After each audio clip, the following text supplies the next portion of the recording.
An earthquake occurs when the Earth's surface shakes as a result of a sudden release of energy in the Earth's lithosphere, which in turn creates seismic waves. 10 years ago today, Haiti was hit by a catastrophic earthquake which killed thousands of people. We remember those who lost their lives, and we stand with our colleagues who are still grieving the loss of their family members and friends. We also extend our sympathies to those impacted by earthquakes in Puerto Rico. On today's edition of Jamaica Magazine, we'll be discussing how you can prepare for this natural disaster. Stay with us. What if they knew that you abused her? Her family? Mr. Jones.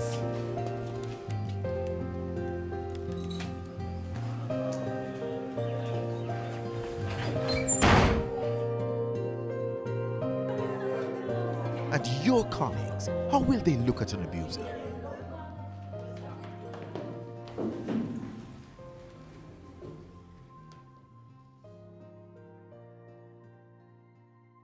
When the law comes knocking, you'll have nowhere to run. Mr. Brown, you're under arrest. Please get up, hands behind your head and interlock your fingers. Turn your back on abusers. Report gender-based violence to the police. There's no excuse for abuse. Call the Bureau of Gender Affairs at 876-754-8577. As we continue to observe Earthquake Awareness Month in January, we learn more about the natural disaster from Professor Simon Mitchell on Get the Facts.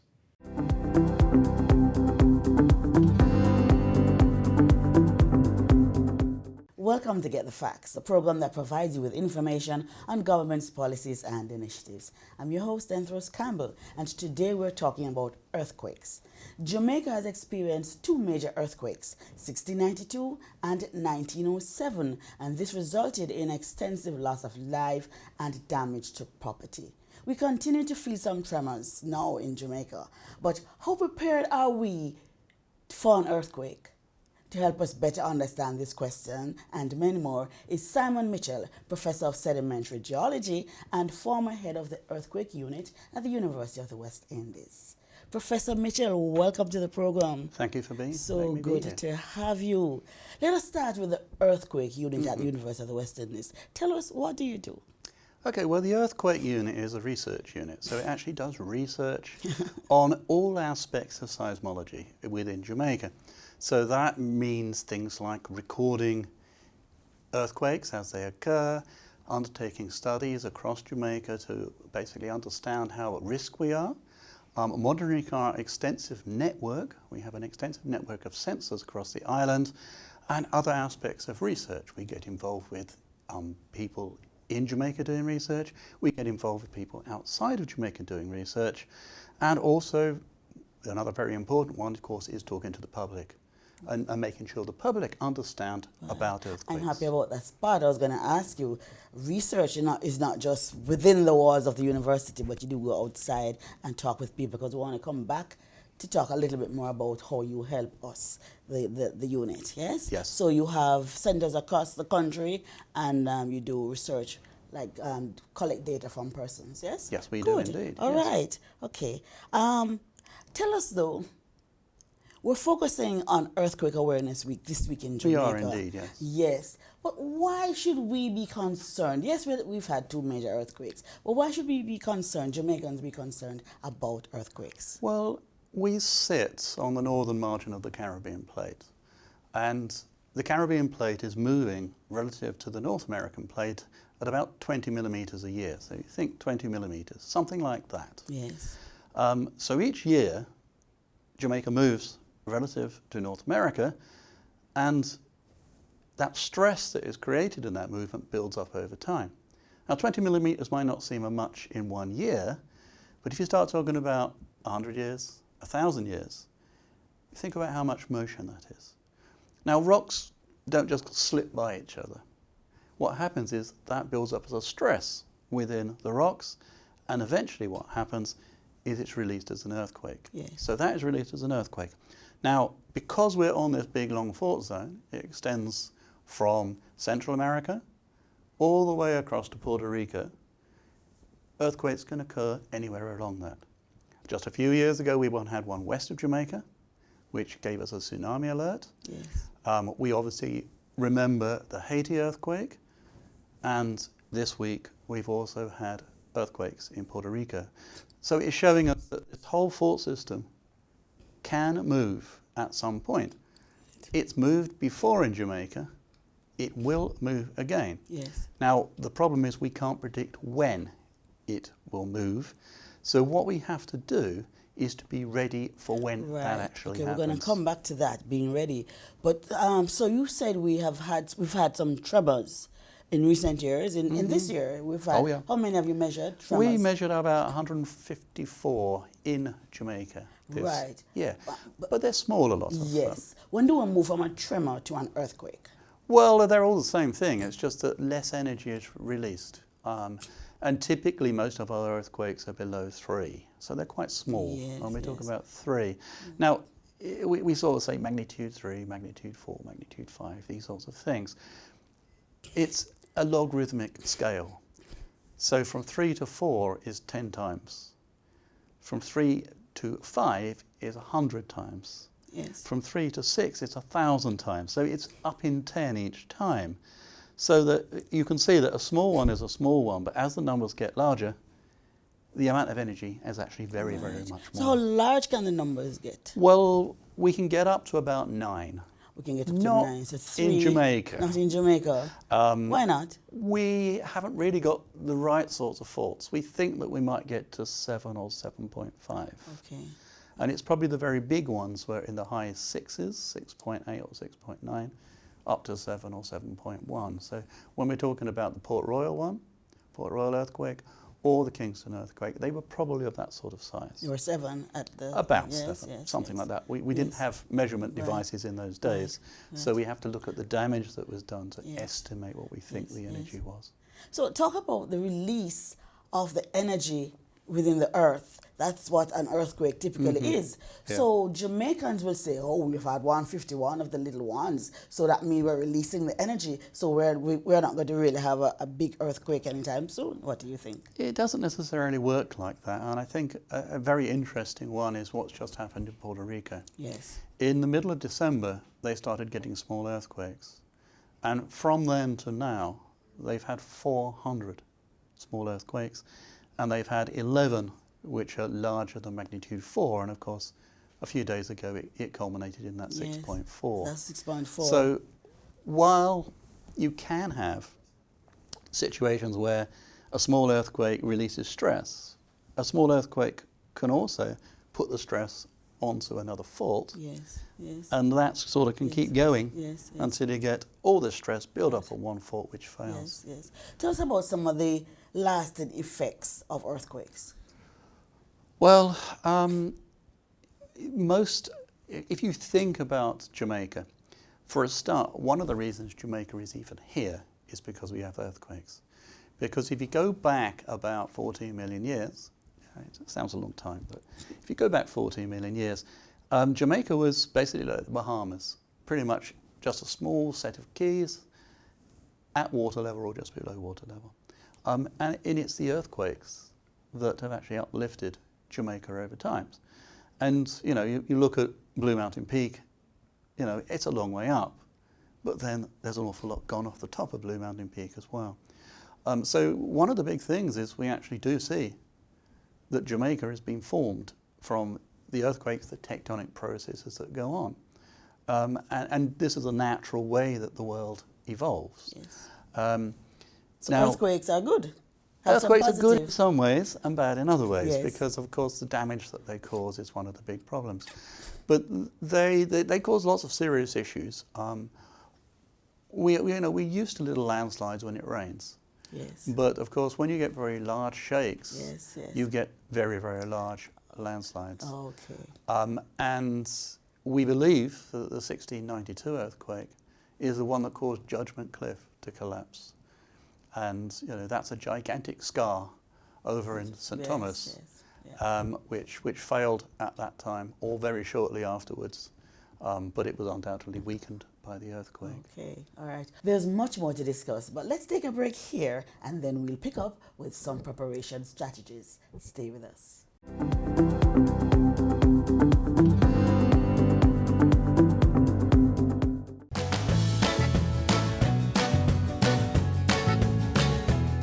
The Ministry of Health and Wellness in 2019, advancing the vision of healthcare for development.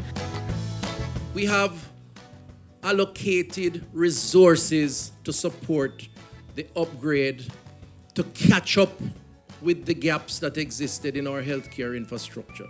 And this is not a promise, it is a commitment. Catch the review on Monday, January 13 inside Jamaica Magazine.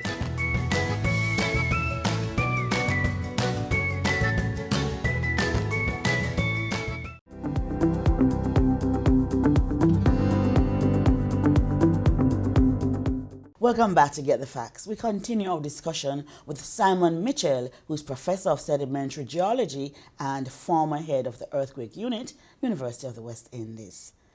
Professor Mitchell, can we ever prepare for an earthquake? How do we do that? We can, and there are a number of things that we need to do. And we won't know an earthquake is coming, but that doesn't mean we can't be prepared for it. And there are very simple little tasks we can do to actually prepare for that. Yes. So the first one is, well, we're all used to hurricanes, and we're all used to having hurricane supplies, which, you know, in June you put together, and then they say, well, you eat up in November. But we can actually, again, set up another set of supplies in November, and then keep those around to the next June, so that if an earthquake should happen, we have supplies needed to keep us going for the first maybe week or 2 weeks, which is the most critical time. It's often very difficult to get into areas where earthquakes have happened immediately after the event, because you lose the infrastructure, you lose the roads, you might lose the airports, so getting supplies in is often a big problem. The next thing is we don't get a warning of when an earthquake is going to happen. We don't get a warning. But we do get a warning for a hurricane, so we have to think about it in a slightly different way. So what you need to do is you need to talk to your family and your friends and work out a strategy of dealing with that. When will it happen? For instance, if it happens during the day, you've got a very large number of people in somewhere like Kingston because they commute into Kingston. That is going to be a much more problematic issue than if an earthquake occurs at night when people are at home and away from Kingston. And you've got to think about children. Yes. Children are going to be in schools at those sort of times. So it's very important that you discuss what you're going to do as a family unit, as friends, church group, doesn't matter, to basically prepare for an eventuality like this. So just thinking about your children at school, the best thing is if they are safe, where they are, stay there until the situation is calmer. Because trying to travel when you might have lost all the infrastructure is not going to be a safe way of doing things. So I think that sort of planning, that sort of talking to people is very important, because that will give you something to think about immediately if something happens. So we should do a plan, everybody should know about the plan, and if you're at home, stay at home. If you're at school, stay at school. Stay at school. Do not try to travel when you don't know if you can get anywhere, because that will just put you in more danger. Right.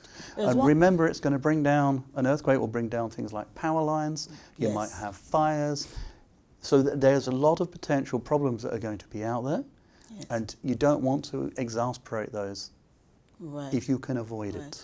If you're safe, stay where you are, stay safe. Right. You did say that you're the unit at the University of the West Indies, that you do work outside of the walls of the university. We do. As it relates to building codes, what kind of contribution do you make so we can have safer, more resilient buildings? Well, there are a number of sort of things that we do. Number one is simply just trying to understand where the seismicity is in Jamaica. We don't have the same number of earthquakes across the whole of the island. The main cluster of earthquakes is just to the northeast of Kingston. So there is a big cluster area there. Now that doesn't mean that that's the area that's going to have the worst earthquakes. Right. We just know that there is a cluster there that continues. But that doesn't mean we haven't other earthquakes. I mean, you know, we talk about the 1907, But there was the Montego Bay earthquake in 1957, which affected, obviously, the western part of Jamaica. And then in 2005, there was an earthquake in central Jamaica.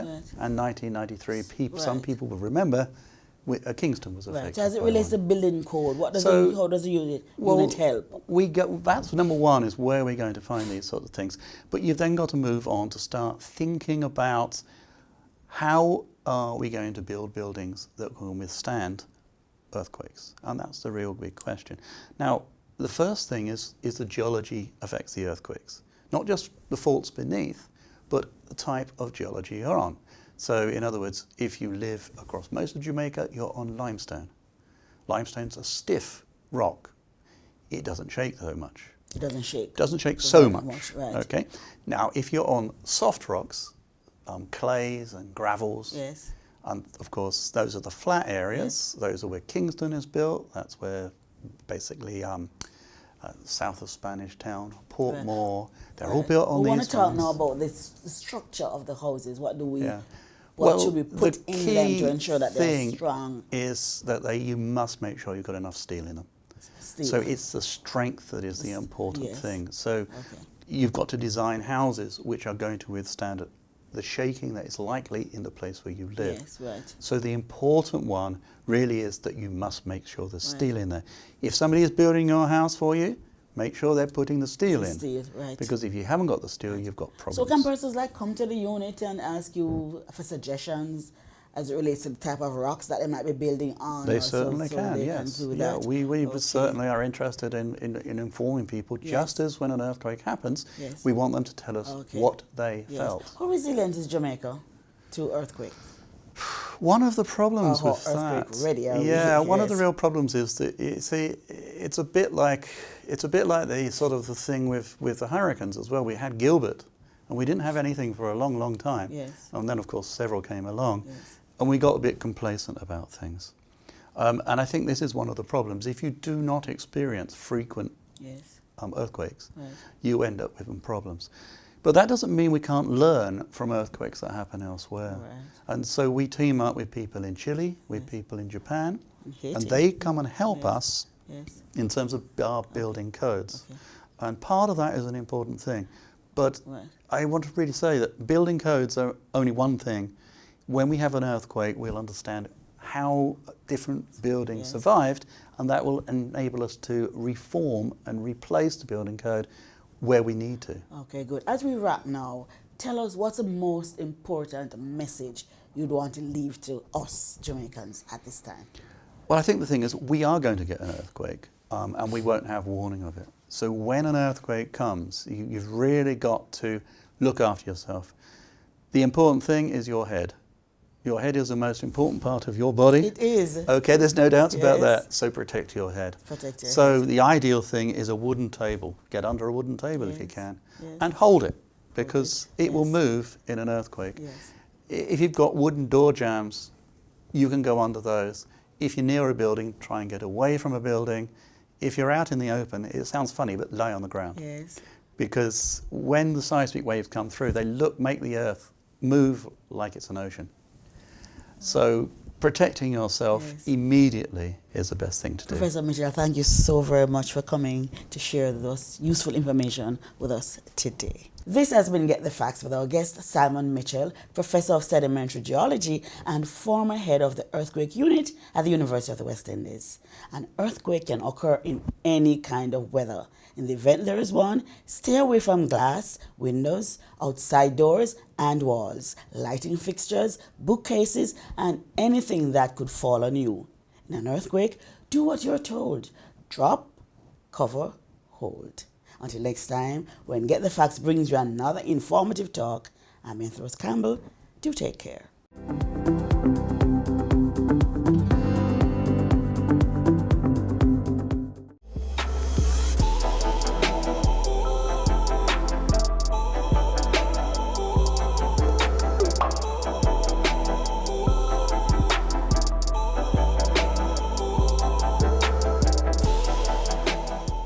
Due to our our geographic location, Jamaica is at risk for natural disasters such as earthquakes, hurricanes, and even floods. There are ways in which one can prepare for these disasters, and the Jamaica Social Investment Fund, JSIF, is helping to do just that. Find out how in this next feature. Disasters are expensive, costing life and property and a great deal of money for cleanup and repairs. For Jamaica, our small size, location, and topography means that the country is especially vulnerable to earthquakes, hurricanes, and floods. While it's difficult to prevent these devastating events, there are things that can be done to reduce the damage.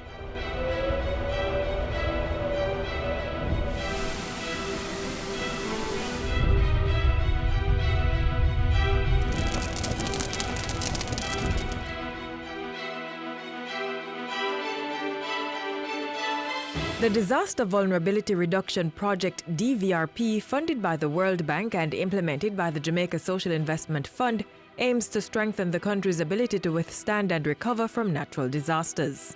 It's a project that's going to be focused on physical infrastructure investments, equipping and institutional strengthening of the relevant government agencies that are normally tasked to do this work. I'm talking about OPM, I'm talking about the Ministry of Local Government, through the Fire Brigade, through NEPA, through the National Works Agency, the Earthquake Unit at the University of the West Indies.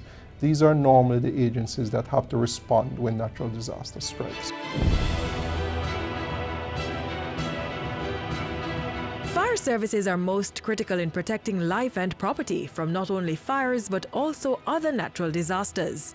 Under the Disaster Vulnerability Reduction Project DVRP, over 140,000 persons within the parishes of St. Mary, St. James and St. Thomas will benefit from 3 new fire stations that will be constructed and provided with rescue equipment to include protective gears and extrication tools. Well, I'll feel a little more secure going away, know that I have fire service right next to me and they will be better able to respond to the event of a fire. This new fire station means a lot to us. In that, it will give us peace of mind, knowing that we are in a more secure building so that we can serve our community members better. Even though Jamaica has not experienced a major earthquake since 1907, every year the country experiences over 200 minor tremors, and the threat of major devastation is always looming. When it comes to preparing for an earthquake, data collection is important as this helps in understanding the risk associated with this event and will inform policy towards strengthening the country's resilience. Through the DVRP, assistance will be given to the University of the West Indies Mona Campus Earthquake Unit, which is responsible for monitoring the country's seismic activities. All their seismic stations will be upgraded. There's a number of different pieces of equipment we can receive. The first one is a series of seismometers, and these are digital seismometers.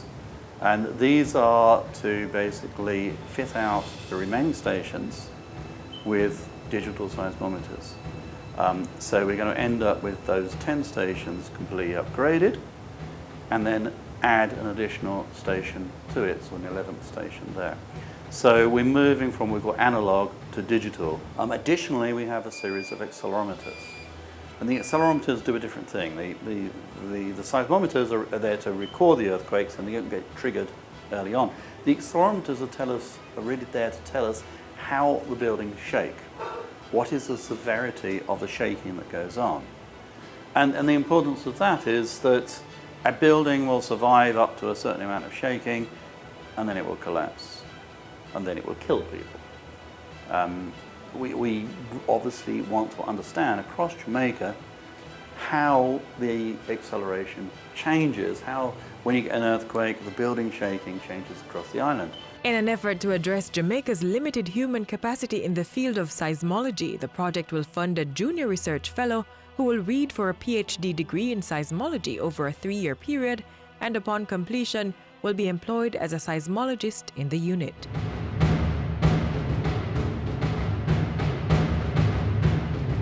Floods have large social and economic consequences for communities and individuals. When there's a heavy downpour, which is not unusual for the island, the lives of residents in many communities are disrupted. The project will see major infrastructure work done in Old Harbour and along Port Royal Street to limit the effects of rising and rough waters. The improvement works in Old Harbour will include the expansion and the improvement of the urban drainage and also bridges. Myton Gully, Church Pen, those areas in Old Harbour, and Big Pond. Big Pond, whenever time it comes, I mean, no car can pass, flood out my house, wash our clothes, anything, you understand? So we'll be grateful for JSIF and everybody to come on, for coming on board to fix it. When the pan come over, it's hamper even to school children then. It is so dangerous that it take life already. When JSF and NWA are coming, come do this for me. Oh my God, just like that, we'll be so glad and happy. Along Port Royal Street in Kingston, 2 kilometers of coastal revetments will be constructed and retrofitted. This will benefit the patrons and owners of the various business establishments located around this area, as well as users of the Norman Manley International Airport. And there's more.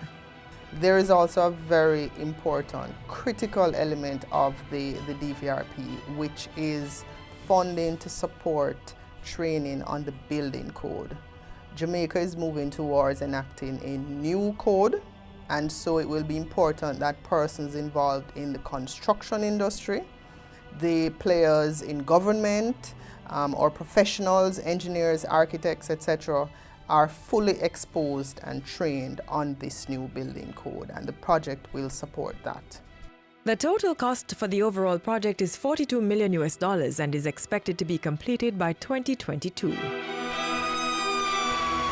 The best time to prepare for a natural disaster is before it happens. Collecting information on disaster and risk reduction, constructing disaster-resilient buildings and structures will go a far way in limiting the cost of these natural hazards within Jamaica.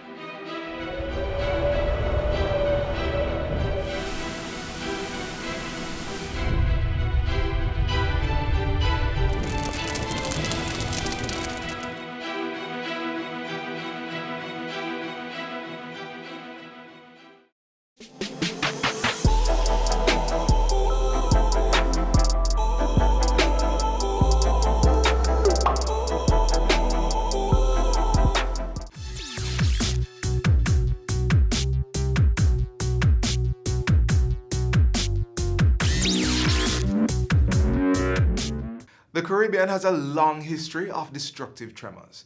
In 1692, a 7.5 magnitude earthquake dismantled the city of Port Royal, Jamaica. In 1907, a 6.5 magnitude quake rocked Jamaica's capital, leaving over 1,000 dead in its wake. In 2010, a 7.0 magnitude earthquake shook Port-au-Prince, Haiti, killing thousands of people, and to this day, the island is still reeling from its effects.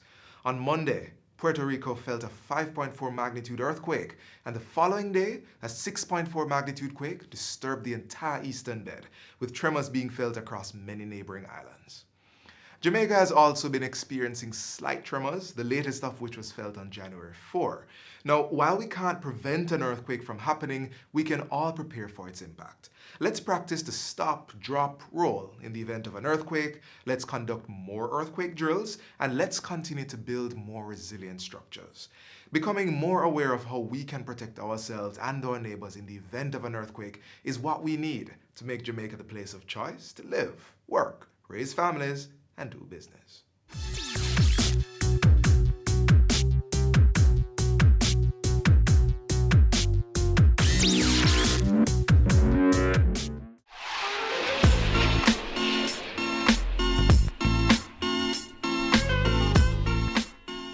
Thanks for watching another edition of Jamaica Magazine. Join us tomorrow when we'll do this all over again. Send your feedback to Jamaica Magazine at jis.gov.jm. Follow us on our social media pages. Download our app on your Apple and Android devices and visit our website at jis.gov.jm for more information. On behalf of the entire production crew, I am Theodore Henry. Thanks for watching.